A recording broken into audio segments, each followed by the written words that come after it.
भाई आप भी माथा रोचो ना मेरा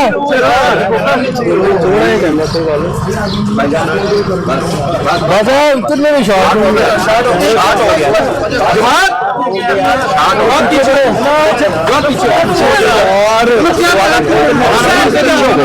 कोई गल नहीं अपना काम हो गया ओके भाई की तार से देख ले चलो